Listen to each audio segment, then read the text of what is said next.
Ya cuma ini, cuma banyak dimensinya. Ada kacanya, ada airnya, ada tutupnya. Itu kan namanya dimensi-dimensi. Gitu loh. Mungkin di balik ini deket aja itu, disitulah Jabarut, terus sebelahnya Jabarut sana itu alam malakut sebelahnya. Nah itu modelnya kayak gitu. Jadi jangan dibayangkan terus, oh itu berarti naik ke atas, agak atas sedikit yang sekitar bulan sana alam, enggak. Jangan. Bayangannya tidak ke sana. Makanya kalau Nabi Isra Mi'raj sampai ke langit ketujuh itu kan bayanganmu terus naik ke atas. Sampai mana naik ke atas itu? Ketemu Tuhan nggak perlu naik ke atas terbang. Karena dia hanya ada di dimensi yang berbeda dengan dimensi kita sekarang. Itu pakai analisisnya Ghazali. Nah, setelah tahu alam, sekarang masuk ke analitiknya, judgement pengetahuannya. Kalau tadi alam berarti objeknya. Nah sekarang masuk ke alatnya sebelum berfilsafat. Analitiknya Ghazali punya 5 judgement. Yang pertama ilm, yang kedua i'tiqad, yang ketiga dzan, yang keempat syak, yang kelima waham, dan yang paling rendah jahal. Kalau agama kan punya halal, haram, mubah, makruh. Nah, kalau pengetahuan itu ada 6. Yang pertama ilm. Ilm itu berarti sudah tahu, pasti. Saya tahu pasti bahwa pengajian malam Kamis hari ini jalan. Memang sudah jalan. Jadi ini sudah jadi ilm. Tadi sebelum pengajian ini berjalan, itu kamu mungkin masih i'tiqad. Saya yakin nanti malam ada ngaji filsafat. Sudah diumumkan oleh takmirnya, sudah diumumkan di Facebook. Tadi ketemu Pak Faiz di kampus juga bilangnya mau masuk. Nah itu i'tiqad. Kamu yakin dengan kuat, dengan pasti. Itu i'tiqad. Di bawahnya i'tiqad ada namanya dzan. Kalau dzan itu kamu yakin, antara yakin dan ragu, cuma yakinnya lebih besar. Itu dzan. Saya yakin sih nanti masuk, cuma siapa ngerti hujan ya. Ini kan musim hujan, nanti kalau hujan terus mungkin ya libur. Nah, itu dzan. Yakinnya lebih besar daripada tidak yakinnya. Di bawah dzan ada syak. Kalau syak itu 50-50. Antara kemungkinan iya dan kemungkinan tidaknya itu sama. Jadi imbang, itu syak. Di bawah syak ada waham. Kalau waham itu lawannya dzan. Kalau dzan tadi kemungkinan iyanya lebih besar, kalau waham kemungkinan tidaknya lebih besar.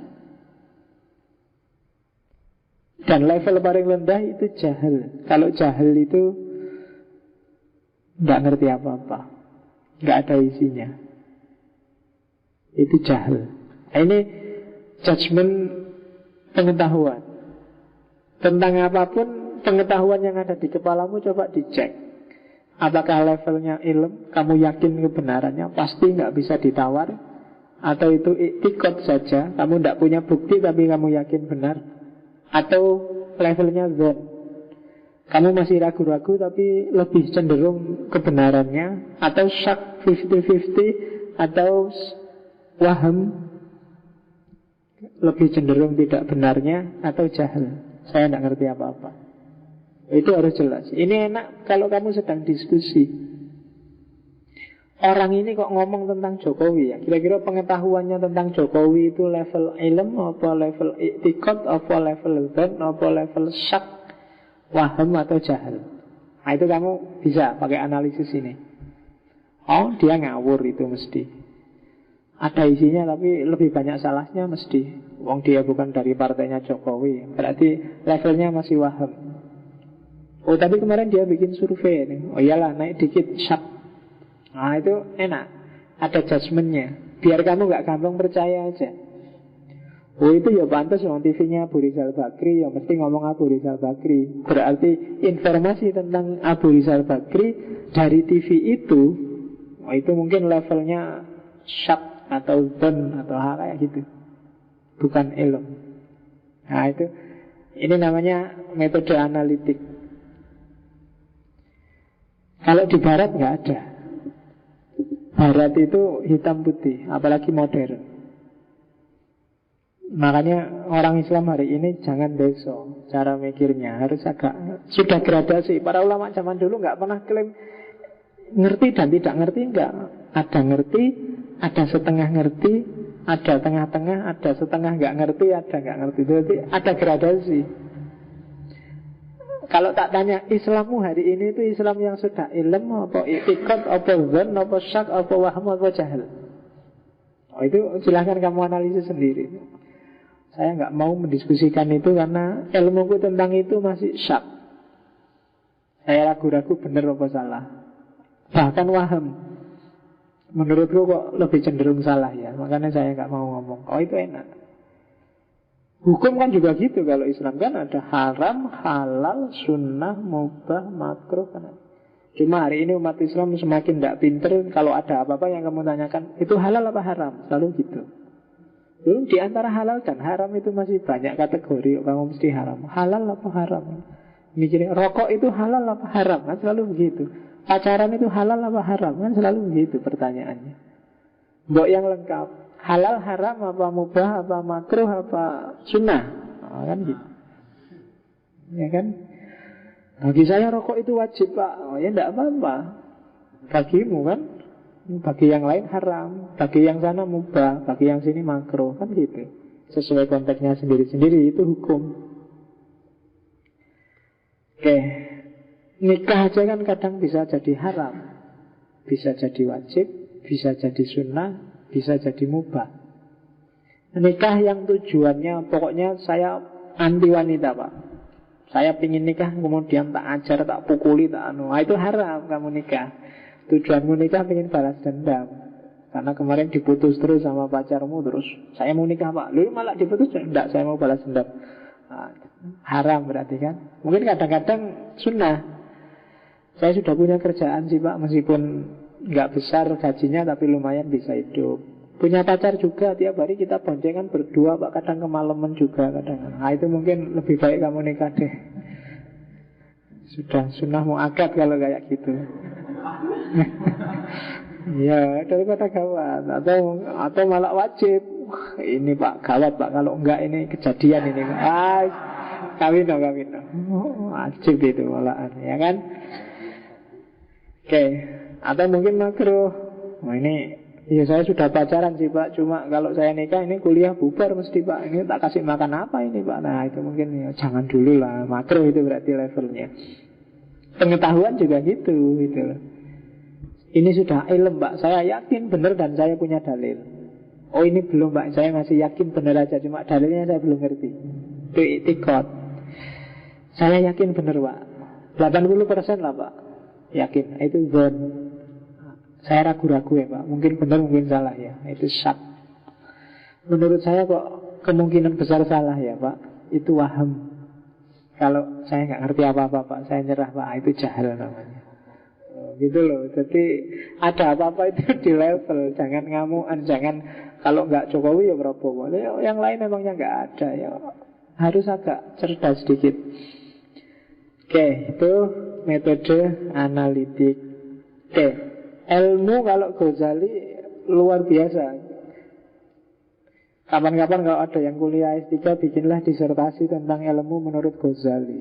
Betapa luasnya kategorisasi, ciri, macam-macam. Kalau Ghazali panjang kalau dia ngomong ilmu. Ada ilmu syariah, ada ilmu wairu syariah. Wairu syariah ilmu umum, syariah ilmu agama. Syariah itu ada usul, ada furu', ada muqaddamat, ada mutammimat. Usulnya ada ilmu Quran, sunnah, ijma' dan asarul sahabah. Itu ilmu dasar. Setiap muslim harus ngerti Quran, ngerti hadis, ngerti sunnah, ngerti ijma', ngerti asar. Ada furu'. Furu' ini pendukungnya. Misalnya seperti fikih, kalam dan lain sebagainya, itu furu'. Ada ilmu yang muqaddamat, ilmu pengantar, mengantarkan ke ilmu-ilmu yang di atasnya. Misalnya bahasa, nahwu, shorof, balaghah dan lain sebagainya. Ada ilmu mutammimat, ilmu penyempurna.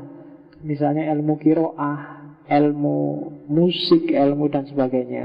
Itu mutammimat syariah. Yang ghairu syariah yo semua ilmu yang di luar ilmu agama.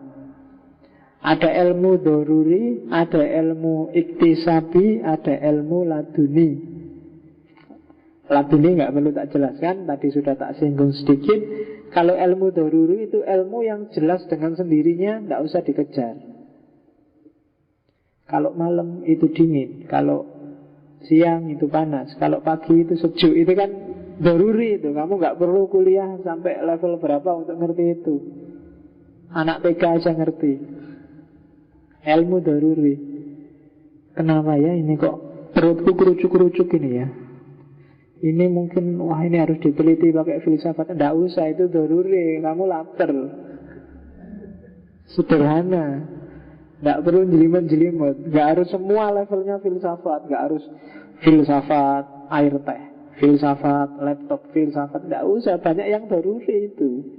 Sudah otomatis. Kenapa ya kok suaraku agak serak ini, tenggorokanku agak ini. Ini mungkin ada, wah, aksioma ada. Nggak usah, itu kamu namanya haus. Minum aja selesai. Doruri. Otomatis, nggak usah mikir, nggak usah kuliah, nggak usah sekolah tentang itu. Ada yang iktisabi. Kalau iktisabi harus belajar, harus dikejar, harus dicari dalilnya, dicari dasarnya. Dan laduni, kalau laduni nggak usah dikejar, siapkan aja dirimu agar layak menerima pancaran dari atas. Itu laduni. Jadi ada yang tidak perlu kamu kejar karena dia otomatis dapat. Ada yang harus kamu kejar, ada yang kamu siap-siap aja, siapa tahu dikasih. Itu jenisnya ilmu.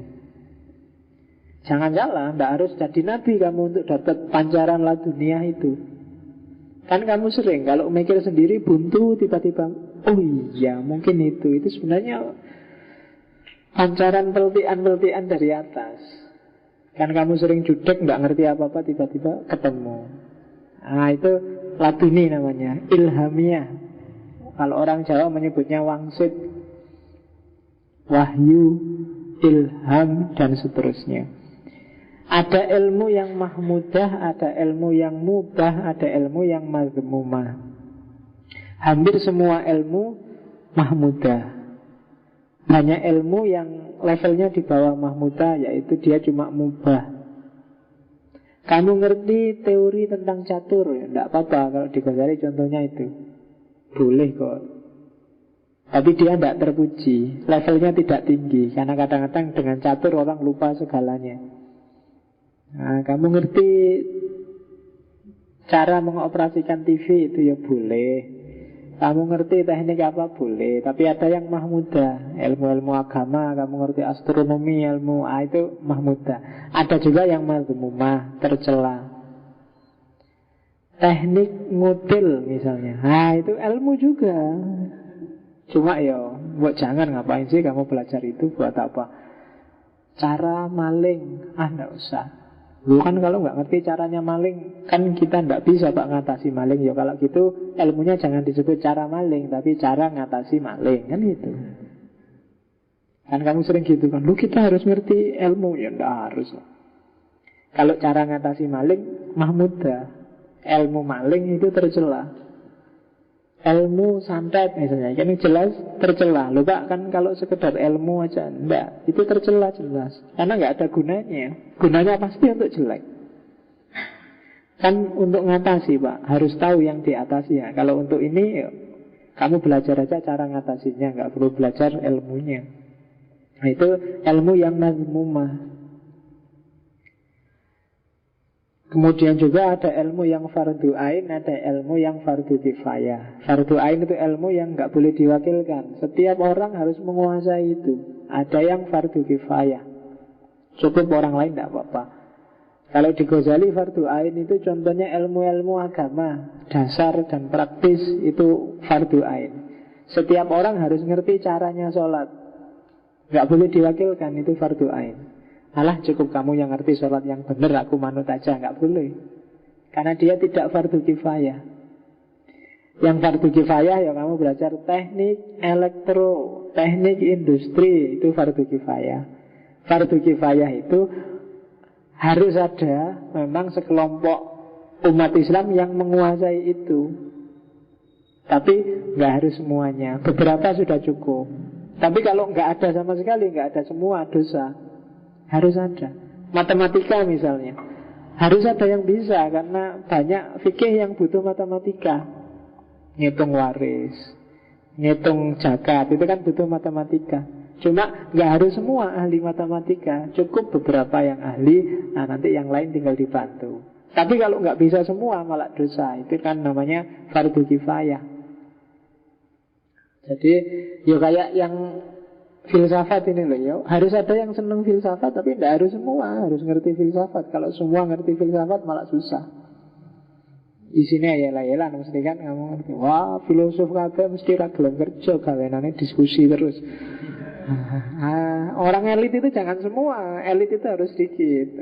Sisanya awam aja. Tidak apa-apa. Itu di Ghazali sebenarnya masih banyak. Ghazali punya, itu bisa tebel kalau kita mau nulis tentang ilmu menurut Ghazali.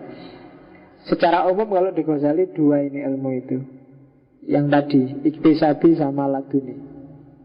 Ilmu yang harus dikejar dan ilmu yang hanya bisa diterima. Khuduri sama husuli. Kamu kuliah itu ilmunya ilmu husuli. Torekotan itu biasanya ilmu huduri. Jadi torekot itu kan tidak cari ilmu, tapi dia bisa berbuah ilmu kalau dianugerahi oleh Allah dengan laduniah, dengan mukasyafah. Caranya bersihkan diri. Kalau dirimu bersih dan oleh Allah dianggap layak untuk dianugerahi, akan dikasih anugerah. Caranya seperti itu kalau untuk yang laduniah. Oke, kita masuk lagi ke isu yang lain. Nur. Mungkin ada yang tertarik dengan teori cahaya. Ghazali sendiri menulis satu risalah kecil yang judulnya Miskatul Anwar, miskat cahaya-cahaya. Nanti kalau mungkin setelah kita ngomong ini masuk ke Isroqi, di situ nanti kita akan ketemu Suhrawardi dengan teori cahaya yang lebih detail. Nanti kalau waktunya agak panjang, mungkin kita masuk juga ke Al-Halas dan Ibnu Arabi untuk bisa melihat seperti apa teori nur. Jadi nur itu juga ada levelnya. Ada level nur menurut orang awam, nur menurut khawas, orang khusus, dan nur menurut khawasul khawas.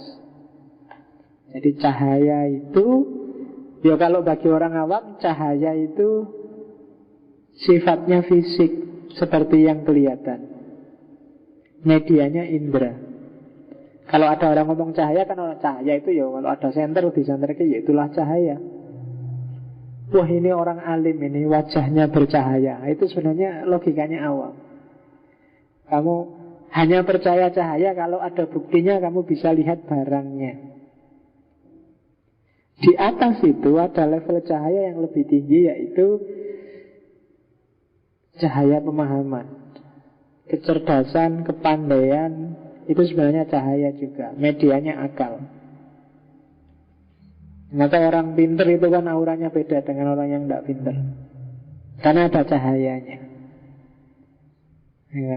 Jadi kalau kamu sudah bisa menangkap cahaya dari ilmu, levelmu sudah naik, kamu khawas.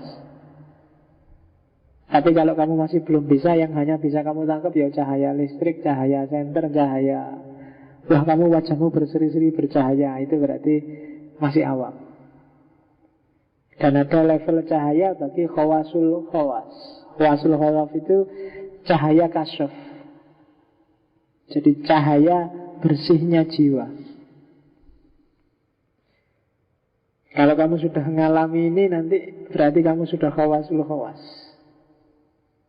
Yang ada untuk jiwa bersih berarti semua keluar, satu-satunya penghuninya dalam dirimu hanya Allah.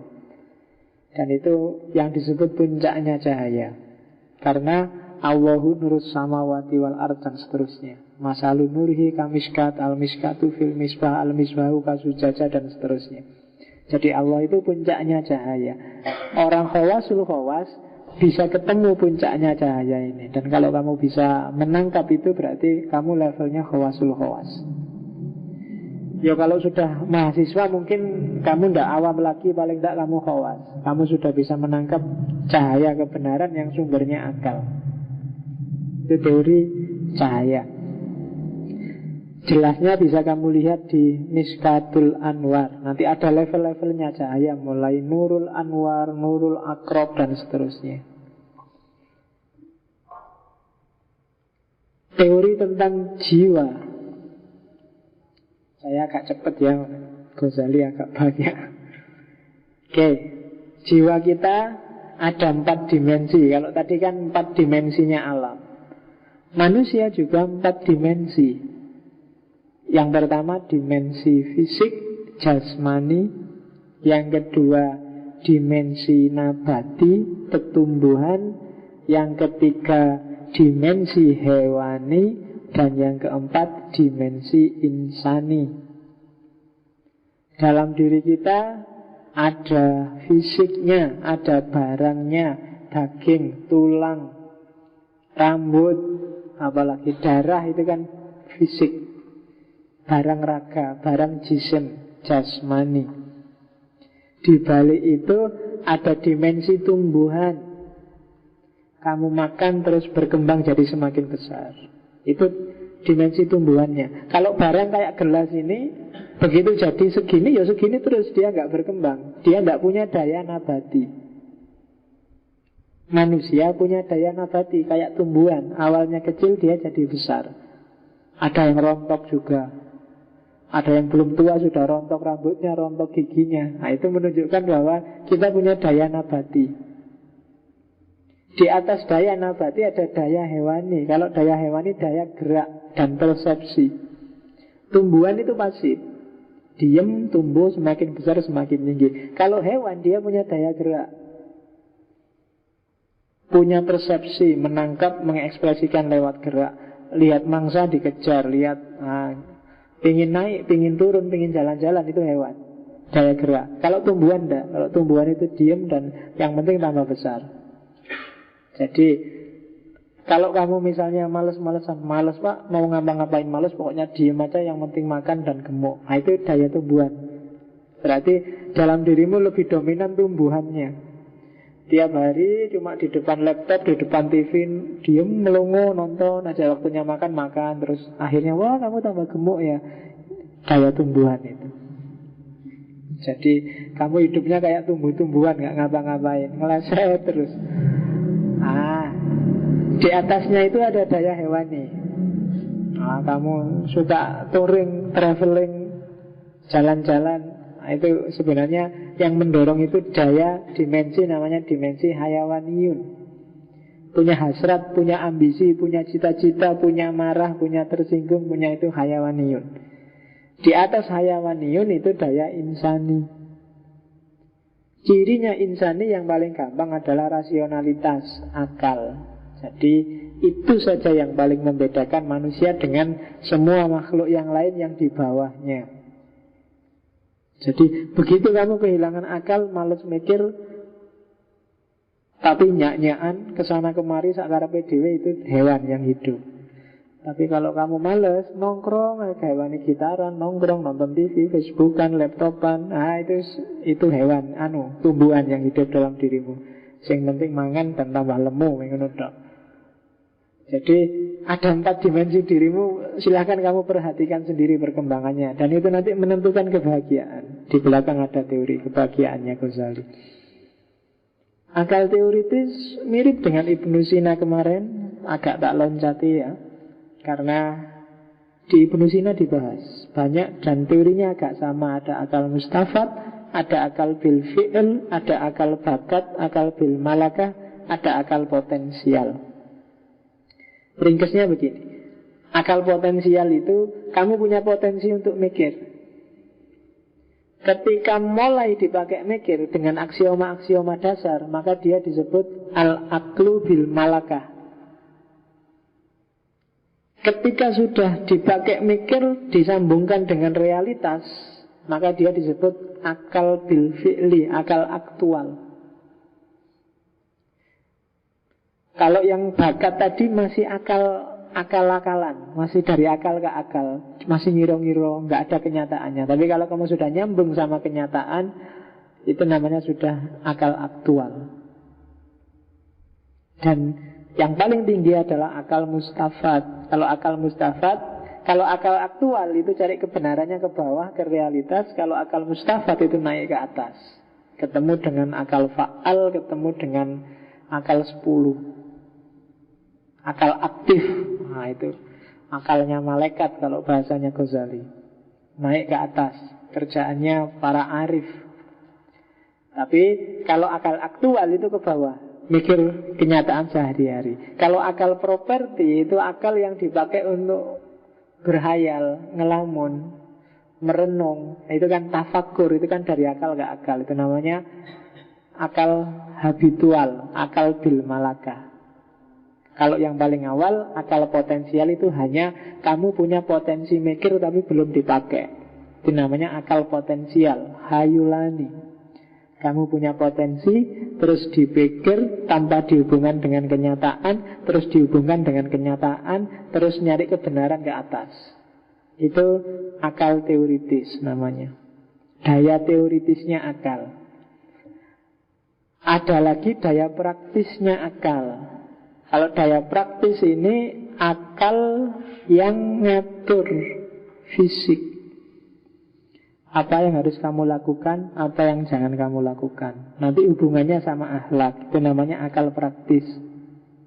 Kalau tadi akal teoritis kan berpikir abstrak, mencari kebenaran, mencari hakikat. Kalau akal praktis, mikir apa sih yang harus dilakukan, apa yang boleh dan apa yang jangan dilakukan. Itu akal praktis. Roh. Ya, jadi kalau roh itu kayak apa ya? Kalau di situ tak contohkan kayak komputer dan prosesornya. Itu roh dengan tubuhmu. Jadi mungkin RAM-nya tinggi, mungkin VGA-nya tinggi, tapi kalau nggak ada prosesornya, nggak ada gunanya. Roh itu yang menerangi jiwa, yang menerangi jasad. Kita disebut manusia apa bukan, sebenarnya cantelannya adalah roh. Jadi kamu bisa melihat, ketika dibuka bisa melihat, oh ini ada teh. Kenapa bisa begitu? Ada daya dari roh. Kalau nggak ada rohnya, orang mati apa orang pingsan misalnya, rohnya nggak aktif, meskipun dia kamu buka, kamu ketawa-ketawa di depannya, kamu hai, nggak ngerti dia, nggak paham dia. Kenapa? Nggak ada roh. Gitu. Meskipun ada cewek cakep di depannya lewat, dia tidak akan kaget. Meskipun itu ada cewek. Tapi kalau rohnya hilang, tidak ada gunanya. Kayak komputer tanpa prosesor. Itu roh kalau di Ghazali dalam diri manusia. Jadi ini dimensi batinnya. Jadi selain akal ada roh. Roh itu daya jiwanya. Selain roh ada qalb.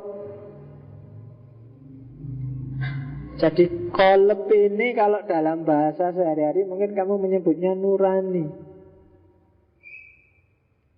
Ada qalb fisik, ada qalb non fisik.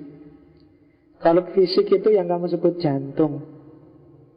Qalb non fisik itu tidak sama dengan jantung, tapi dia tinggalnya ada hubungannya dengan jantung yang fisik. Itu dalam analisisnya Ghazali. Jadi dan nurani ini menentukan baik buruknya hidupmu. Jangan salah, bukan akal. Kalau akal itu raja. Raja itu yang ngatur. Cuma penentunya qalb. Kadang-kadang akal itu hanya mencari benarnya sendiri, tapi kalau qalb tidak bisa ditipu. Nurani. Manusia bukan manusia, ditentukan oleh nurani. Dia menentukan perbuatannya manusia. Kamu jadi anak soleh atau anak mursal, itu kuncinya ada di qalb, bukan di akal. Karena kalau akal, mursal pun bisa dicarikan dalilnya.